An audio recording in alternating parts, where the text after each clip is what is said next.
Class 6 এর English grammar ক্লাসে তোমাদের সবাইকে স্বাগতম। আজকের এই ক্লাসে তোমাদের ইউনিট 2 অর্থাৎ টেন্সের আমরা লিসেন টু সম্পর্কে শিখব। আর যেখানে বলা হয়েছে প্রেজেন্ট সিম্পল। প্রেজেন্ট সিম্পলকে আরেক ভাষায় বদলা হয় প্রেজেন্ট ইনডিফিনিট টেন্স। ঠিক আছে, এই বিষয়টা নিয়ে আজকে আমরা কথা বলবো। দেখো এখানে বলা হয়েছে রিড দ্য ফ্লোয়িং প্যাসেজটি পড়ো and notice the form of verb, মানে এবং ভার্বের কোন ফর্মটা রয়েছে সেটা তুমি নোটিস করো বা খেয়াল করো। দেখো বলছে আই এম এ স্টুডেন্ট, আমি হলাম একজন ছাত্র। এখানে দেখো এম এর নিচে কিন্তু বা এমটাকে গাঢ় করে দেওয়া আছে, তার মানে এম হলো একটা ভার্ব। তারপর আলম ইজ মাই ক্লাসমেট, তার মানে আলম যে আছে সে আমার ক্লাসমেট। ঠিক আছে, তো এখানে ইজটাও দেখো এখানে কিন্তু মোটা গাঢ় করে দেওয়া আছে, তার মানে এটা একটা verb. We were are we two are good friends, আমরা দুজন কি খুবই ভালো বন্ধু। এখানে আর এর উপরে কি দেওয়া আছে, এখানেও তোমার দাগ দেওয়া আছে, তার মানে এটাও একটি তোমার কি ফ্রম বা ভার্বের একটি ফ্রম। ঠিক আছে, তারপর we go to school together, আমরা দুজনে কি স্কুলে এসেছে। উই অ্যাটেন্ড ক্লাসেস রেগুলারলি, আমরা প্রতিদিনই ক্লাসে কি করি, অংশগ্রহণ করি বা উপস্থিত থাকি। অ্যাটেন্ড মানে উপস্থিত থাকা। উই অফেন, আমরা প্রায় প্লে টুগেদার, একসাথে আমরা কি করি, খেলা করি। টুগেদার মানে একসাথে, তো প্লে হলো তোমার একটা ভার্ব, তো খেলা করি। আফটার স্কুল, স্কুলের পরে। উই রিটার্ন হোম টুগেদার, আমরা একসাথে বাসায় কি করি, ফিরে যাই।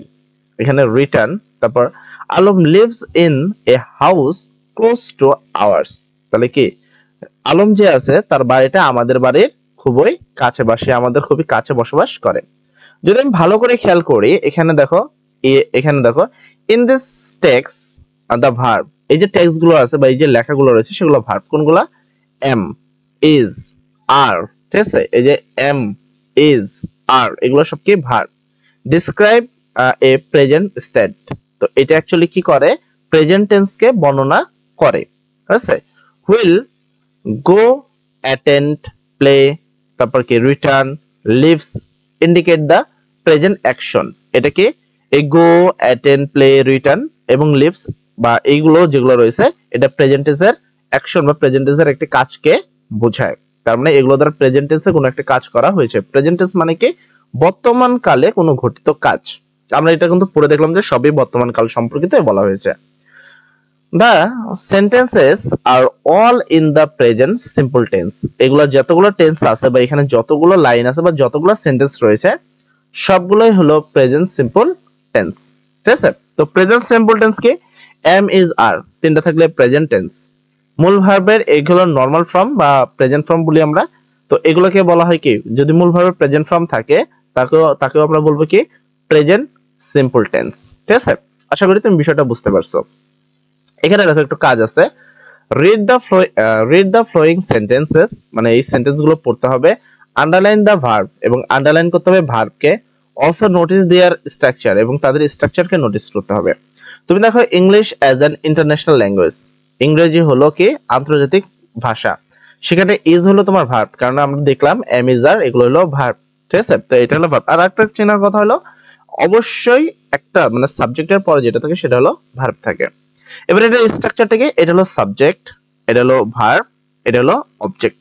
তাহলে স্ট্রাকচারটা নরমাল পাইলাম কি সাবজেক্ট, এটা হলো সাবজেক্ট, দেন তারা বসাইছে ভার্ব প্লাস অবজেক্ট। ঠিক আছে, আচ্ছা। দিস ম্যাঙ্গোস, এই আমগুলো বা এই আমগুলো আর ভেরি সুইট, এটা কি খুবই মিষ্টি। এখানে দেখো আরটাকে, এই আরটা হলো তোমার ভার্ব, এবং এখানে নোটিস সাবজেক্ট, এটা কি ভার্ব। ঠিক আছে, সাবজেক্ট, ভার্ব, অ্যাডভার্ব, অ্যাডজেক্টিভ। তো তারপর 3 number, this book is not very big, এই বইটি খুবই বড় নয়। তাহলে সেক্ষেত্রে প্রথমটা সাবজেক্ট, তারপরটা ভার্ব। তুমি যদি এখানে ভালো করে খেয়াল করো সাবজেক্ট, ভার্ব এবং অবজেক্টই রয়েছে। 3 নম্বরে আর নিজেই কিন্তু এম, ইজ, আর এগুলো কিন্তু তোমার ইজ, এটা ভার্ব। ঠিক আছে, আর ভার্ব, কারণ এম, ইজ, আর ভার্ব। ঠিক আছে, ইজ এগুলো ভার্ব। এগুলো আমরা যদিও পূর্বে ক্লাসগুলো শিখেছি, অক্সিলারি ভার্বের একটি ক্লাস ছিল সেখানে, বা ভার্ব সম্পর্কিত যাবতীয় বিষয় কিন্তু আমরা একটি ক্লাসে শিখেছি। তোমরা চাইলে এই ভিডিও প্লেস থেকে সেগুলো দেখে নিবা। তারপর আর একটি ভার্ব, এগুলোকে বলা হয় auxiliary verb. Are you a student, তুমি কি একজন ছাত্র? 5 নম্বর প্রশ্ন, is the class small and or big, ক্লাসটি ছোট না বড়, সেক্ষেত্রে ইজ অবশ্যই একটি কি, ইজ একটি ভার্ব। তারপর 6 number, why are you late, কেন তুমি দেরি করেছো, তো সেক্ষেত্রে আরেকটি কি, আরেকটি ভার্ব। তো আমরা একটু নিচে আসবো দেখি, তো আমরা স্ট্রাকচার গুলো ফলো করলাম। তারপরে হোয়ার ইজ ইয়োর ফাদার, তোমার বাবা কোথায়, সেক্ষেত্রে ইজ এগুলো একটা verb. Are they not your friends, এগুলো বা তারা কি তোমার বন্ধু নয়, সেক্ষেত্রে এই আর হলো তোমার কি, ভার্ব। তো একটু ভালো করে আমরা খেয়াল করলাম, এবার বিষয়টা দেখে আমাদের কি বোঝাতে চাইছে আরেশ পেজে। This sentence have be verb in the present form, এখানে বলা হয়েছে এই যে এম ইজ আর এগুলো রয়েছে, এগুলোকে কি ভার্ব বলা হয়, এগুলোকে বি ভার্ব বলা হয়। এম ইজ আর কে কি বলা হয়, এম, কারণ আমরা এখানে এই কটা ভার্বই পেয়েছি, এম ইজ আর, এই এম ইজ আর কে বলা হয় কি verb, be verb in the present form, এগুলো সব কিতে আছে, প্রেজেন্ট ফর্মে রয়েছে বা বর্তমান কালে রয়েছে। দে ইন্ডিকেট প্রেজেন্ট স্টেট, এগুলো কি করে, প্রেজেন্ট স্টেট কে বোঝায় বা প্রেজেন্ট যে কোনো একটা বক্তব্যকে বোঝানো হয়। ভার্বের form, base form of the verb is use in case of the action verb, মানে কি বেস ফর্ম মানে হলো ভি1 ফর্ম, যেটাকে আমরা বলি প্রেজেন্ট ফর্ম। ভার্বের প্রেজেন্ট ফর্ম বা বেস ফর্ম এটা ব্যবহার করা হয় কেন, যে কোনো একটি কাজকে বা ভার্বের কাজকে বোঝাতে ব্যবহার করা হয়। এন্ড এবং in case of the state verb, এবং এগুলো কি করা হয়, এগুলো দ্বারা কোনো একটি স্টেটমেন্ট যেটা রয়েছে সেটাকে বোঝায়। Present form of the be verb, যেমন হলো প্রেজেন্ট ফর্মে যে বি ভার্ব আছে সেটা হলো এম ইজ আর, এই ভার্বগুলোকে বলা হয় কি, প্রেজেন্ট টেন্সের বি ভার্ব। কি প্রেজেন্ট টেন্সের কি ভার্ব বলে, এগুলোকে বি ভার্ব। এম ইজ আর এগুলোকে বলা হয় প্রেজেন্ট, আবার এন্ডে কেউ বলো না, ঠিক আছে, এটা জাস্ট কানেক্ট করার জন্য যুক্ত করা হয়েছে। এম ইজ আর এটাকে বলা হয় প্রেজেন্ট ফর্মের বি ভার্ব, আর ইউজড মানে প্রেজেন্ট ফর্মের বি ভার্ব হিসেবে এম ইজ আর আরটা কি হয়, ব্যবহার করা হয়। ঠিক আছে, আশা করি তুমি বিষয়টা বুঝতে পারছো। তাও যদি কোনো সমস্যা থাকে কমেন্ট সেকশনে অবশ্যই বলবা, আমি তোমাদের বুঝিয়ে দিব। আর এখন পর্যন্ত ঠিকঠাক ভাবে বুঝতে পারলে তাড়াতাড়ি সবাই থ্যাংক ইউ ভাই লিখে ফেলো। আচ্ছা, সি নাম্বার স্টেটমেন্ট দেখি আমরা, সি নাম্বারে কি বলছে। সি নাম্বার বলছে read the following sentence and notice the verb and their form. এবার কি করছে, যে তুমি এটাকে খেয়াল করো, পড়ো ভালো করে, বা সেন্টেন্সটাকে ভালো করে পড়ো, এবং সেখানে কি ভার্বের ফর্মগুলোকে নোটিস করো বা লক্ষ্য করো। এখানে বলছে জামিল অফ ক্লাস, মানে ক্লাসের জামিল, ঠিক আছে, ভিআই কোন ক্লাস, 6, ক্লাস 6 এর জামিল প্লেস খেলা করে কি, cricket for our school team, আমাদের স্কুলের দলের জন্য জামিল, ক্লাস 6 এর জামিল কি করে, খেলা করে, প্লে এর সাথে এস রয়েছে। তারপর যদি দেখো, the workers in the garment factories work very hard, তারা কি করে, কঠোর পরিশ্রম করে। তারপর they lives very close to the school, সে কি করে, স্কুলের খুবই কাছাকাছি কি করে, বসবাস করে, লিভস মানে বসবাস করা। The earth moves round in the round the sun, ঠিক আছে, মানে পৃথিবী কি করে, সূর্যের চারিদিকে রাউন্ড করে, মুভ করে বা ঘোরে। ঠিক আছে, তুমি যদি এই সেন্টেন্স গুলো খেয়াল করো, এগুলো সবগুলোই কোনো একটা কাজ করা বোঝাইছে, এগুলোকে বলা হয় অ্যাকশন ভার্ব। ঠিক আছে, এগুলোকে কি বলা হয়, এই যে যেগুলো মোটা এতে দেখতে পাচ্ছ, this sentence content action verb, এগুলোতে যে সেন্টেন্সে যে ভার্বগুলো ইউজ করা হয়েছে সেগুলোকে বলা হয় action verb. The verb in the past 3 sentence, মানে প্রথম যে ফার্স্ট 3 সেন্টেন্স, একটা দুইটা তিনটা সেন্টেন্স আছে, সেই তিনটা sentence indicate present action and in and the verb in 4th sentence indicate universal truth. এখানে বলা হয়েছে এই যে প্রথম যে তিনটা সেন্টেন্স রয়েছে, এই তিনটা সেন্টেন্স বলা হয় প্রেজেন্ট অ্যাকশন বা বর্তমানের কোনো কাজকে বোঝানো হয়, এবং 4th সেন্টেন্স মানে যে পরের যে 4 নম্বর যে সেন্টেন্সটা আছে এটা হলো ইউনিভার্সাল বা চিরন্তন সত্য। ইউনিভার্সাল ট্রুথ মানে এটা হলো চিরন্তন সত্য, যে কি পৃথিবী সূর্যের চারিদিকে ঘোরে। তো আশা করি তুমি বিষয়টা বুঝতে পারছো। আর একটু ভালো করে খেয়াল করলে সবগুলোর সাথে এস আছে। এই এস থাকার মূল কারণ হলো সাবজেক্ট যদি থার্ড পারসন সিঙ্গুলার হয়, সাবজেক্ট যদি জামিল, জামিল একজনের নাম যেটা থার্ড পারসন সিঙ্গুলার, তো সাবজেক্ট যদি থার্ড পারসন সিঙ্গুলার হয় ভার্বের সাথে এস বাই এস যুক্ত হয়। ঠিক আছে, কথাটা মনে রাখবা। সাবজেক্ট যদি দেখো এটার সাথে এটা প্লুরাল আছে ইএস, তো প্লুরালের কারণে কিন্তু এর সাথে যুক্ত হয় নাই, কিন্তু হি একটা থার্ড পারসন সিঙ্গুলার, তাই এর সাথে একটা ইএস যুক্ত আছে। মুভস এর সাথে এস যুক্ত আছে। তো কখন যুক্ত হয়, সাবজেক্ট যদি থার্ড পারসন সিঙ্গুলার নাম্বার হয় সেক্ষেত্রে তোমার অবশ্যই কি যুক্ত হয়, এখানে তোমাদের মূল ভার্বের সাথে এস বাই এস যুক্ত হয়। তারপরে read the flowing sentence and see how interrogative and negative are from in this sentence মানে এই সেন্টেন্সে কোনগুলো ভালো করে পড়তে হবে এবং খেয়াল রাখতে হবে যে কিভাবে ইন্টারোগেটিভ মানে কোশ্চেন মার্ক এবং নেগেটিভ এই নেগেটিভ ফর্মগুলো রয়েছে। এখানে দেখো নেগেটিভ মানে না বোধক আর ইন্টারোগেটিভ মানে হলো কোশ্চেন মার্ক। ইন্টারোগেটিভ মানে এরকম একটা কোশ্চেন মার্ক চিহ্নই থাকবে। I don't need your help আমার তোমার সাহায্যের প্রয়োজন নেই। এখানে দেখো কোনো কোশ্চেন মার্ক নাই, তার মানে এটা হলো নেগেটিভ, কেননা এখানে নট রয়েছে। নট থাকার কারণে এটা কি negative. He does not like music সে কি করে না মিউজিক পছন্দ করে না, সেক্ষেত্রে এখানে নট রয়েছে তাই এটা একটি নেগেটিভ ওয়ার্ড। তুমি এটা খেয়াল করবে ডু নট আছে, এটাতে ডাজ নট আছে। কেন আছে? কারণ এটা হলো থার্ড পারসন সিঙ্গুলার নাম্বার আর এটা হলো ফার্স্ট পারসন। মেন কথা হলো থার্ড পারসন সিঙ্গুলার হলে ডাজ বসে, ঠিক আছে? থার্ড পারসন সিঙ্গুলার হলে ডাজ বসে আর বাকি সব ক্ষেত্রে ডু বসে, ঠিক আছে? প্রেজেন্ট টেন্সের ক্ষেত্রে থার্ড পারসন সিঙ্গুলার হলে ডাজ আর বাকি সব ক্ষেত্রে ডু বসে। আচ্ছা এখানে দেখো এটা তোমার সেকেন্ড পারসন তাই এখানে ডু বসছে।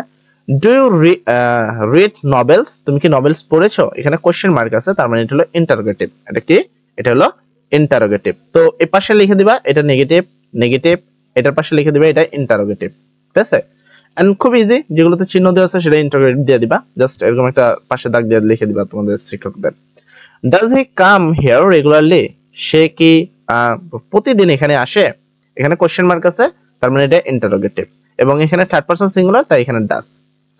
হোয়ার ডাজ হি লিভ সে কোথায় বাস করে? কোশ্চেন মার্ক আছে এবং হোয়ারের পরে এখানে দেখো ডাজ বসছে, কারণ হলো এটা থার্ড পারসন সিঙ্গুলার হি।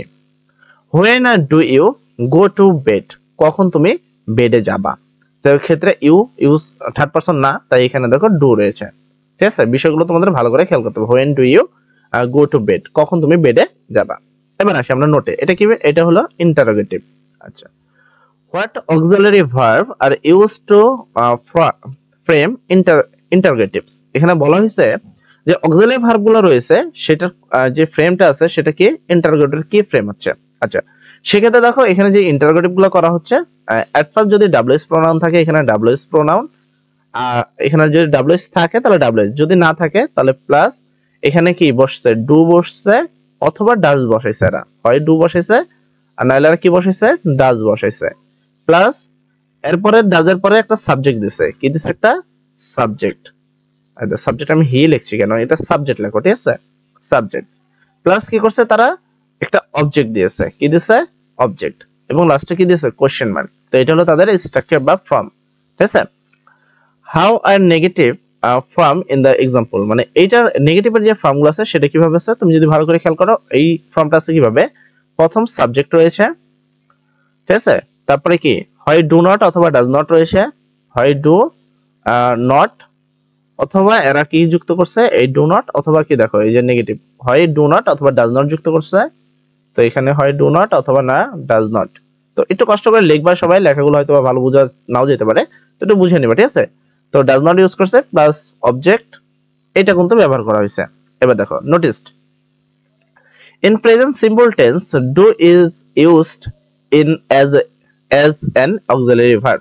তো বলা হয়েছে প্রেজেন্ট সিম্পল টেন্সে ডু যেটা রয়েছে সেটা ব্যবহার করা হয় অক্সিলারি ভার্ব হিসেবে, একটা অক্সিলারি ভার্ব হিসাবে এটাকে ডুকে ব্যবহার করা হয়। Before the subject in case of the first and second person মানে ফার্স্ট এবং সেকেন্ড পারসনের ক্ষেত্রে ব্যবহার করা হচ্ছে do. And also is case of plural numbers এবং কি প্লোরাল নাম্বারের ক্ষেত্রে বা প্লোরাল কোনো কিছু হইলে সেক্ষেত্রে কিন্তু ডু ব্যবহার করা হচ্ছে। তার মানে ডু কোন কোন জায়গায় ব্যবহার করা হচ্ছে? ফার্স্ট পারসন এবং সেকেন্ড পারসন এবং প্লোরাল কোনো কিছুর ক্ষেত্রে ব্যবহার করা হয় ডু, ঠিক আছে? তো আশা করি বুঝতে পারছো যে ফার্স্ট পারসন, সেকেন্ড পারসন এবং কি প্লুরাল কোনো কিছু হলে সেক্ষেত্রে ব্যবহার করছে do. In case of third person subjects and auxiliary verb does is use in case of the third person singular number subject from the framing interrogative sentence. আর meaning হলো যে যেখানে থার্ড পারসন সিঙ্গুলার সাবজেক্ট ছিল, subject হিসেবে যখনকার third person singular ছিল তখন কি ব্যবহার করা হয়েছে? তখন ডাজ ব্যবহার করা হয়েছে। থার্ড পারসন সিঙ্গুলার হলে কি ব্যবহার করা হয়? ডাজ ব্যবহার করা হয়। এটাই বলা হয়েছে কখন? ইন্টারোগেটিভ মানে ইন্টারোগেটিভ তৈরি করতে দেয়া। To make negative sentence do not is use after the first and second person both singular and plural. তার মানে এরা বলেছে যে যখন আমরা নেগেটিভ কিছু তৈরি করছিলাম, যখন আমরা নেগেটিভ কোনো সেন্টেন্স তৈরি করছি তখন আমরা ব্যবহার করছি ডু নট। কখন ব্যবহার করছি? যখন ফার্স্ট পারসন সেকেন্ড পারসন সেটা হতে পারে সিঙ্গুলার বা প্লুরাল, সিঙ্গুলার প্লুরাল বোথ মানে উভয়ই সিঙ্গুলার এবং প্লুরাল দুইটার ক্ষেত্রে আমরা কি ব্যবহার করছি ডু নট এন্ড এবং also after third person plural number এবং কি third person plural number subject যখন কি থার্ড পারসন প্লুরাল নাম্বার ব্যবহার করা হয়েছে তখন আমরা সেই ক্ষেত্রে কি ব্যবহার করছি ডু নট এন্ড এবং does not is used after the third person singular number subject from the framing negative sentence মানে নেগেটিভ যখন সেন্টেন্স গঠন করছে তখন যখন সাবজেক্টটা থার্ড পারসন কি হয়েছে সাবজেক্টটা থার্ড পারসন সিঙ্গুলার নাম্বার হয়েছে সাবজেক্টটা থার্ড পারসন সিঙ্গুলার হয়েছে তখন আমরা ব্যবহার করছি ডাজ নট কি ব্যবহার করছি ডাজ নট এবার প্রশ্ন অনেকে করতে পারে যে ভাইয়া থার্ড পারসন সিঙ্গুলার কোনটা আর এই কোনটা আমি তোমাদের বলে দিই কারণ নাম third person singular he third person singular she third person singular এগুলোকে বলা হয় third person singular number normal ভাবে এগুলো হলে তুমি জানতে পারবা আর বাকিগুলোর তেমন প্রয়োজন নেই when যখন does is used an auxiliary verb after the third person singular subject the main verb loses its s or es এখানে বলা হয়েছে যখন কি does ব্যবহার করা হয়েছে কি ব্যবহার করা হয়েছে auxiliary verb হিসেবে does ব্যবহার করা হয়েছে তখন মেন ভার্ব আসলে s বা es টা কি করছে লস করছে বা হারিয়ে ফেলেছে মানে কোন সেন্টেন্সে যদি ডাজ বসে সেই ক্ষেত্রে আমাদের কি থার্ড পারসন সিঙ্গুলারের জন্য এস বাই এস বসানোর প্রয়োজন নেই তবে যদি ডাজ না বসাই সেই ক্ষেত্রে এস বাই এস বসাতে হবে আশা করি তুমি আমার এই পুরো বিষয়টা বুঝতে পারছো আচ্ছা এখনো আমাদের লিসেন টু কতটুকু রয়েছে আচ্ছা মোটামুটি শেষের কাছাকাছি আসো তারপরে ইতে রাইট 5 সেন্টেন্স পাঁচটা সেন্টেন্স গঠন করা after your family using be verb and 5 more sentence আরো পাঁচটা তৈরি করে using action verb in the present simple tense তারপরে তো এখানে আসলে তোমাকে বলছে পাঁচটা সেন্টেন্স তৈরি করতে হবে বিয়ের ভার্বের দ্বারা পাঁচটা সেন্টেন্স করতে হবে সিম্পল টেন্স দ্বারা অলরেডি আমরা অনেকটা সময় নিয়ে নিয়েছি আগামী ক্লাসে আমরা ই নাম্বার এফ নাম্বার ইনশাআল্লাহ কাজটা করে দিব জি নাম্বার যে কাজগুলো রয়েছে আর কি এর পরবর্তী আমরা এই কাজগুলো করে দেব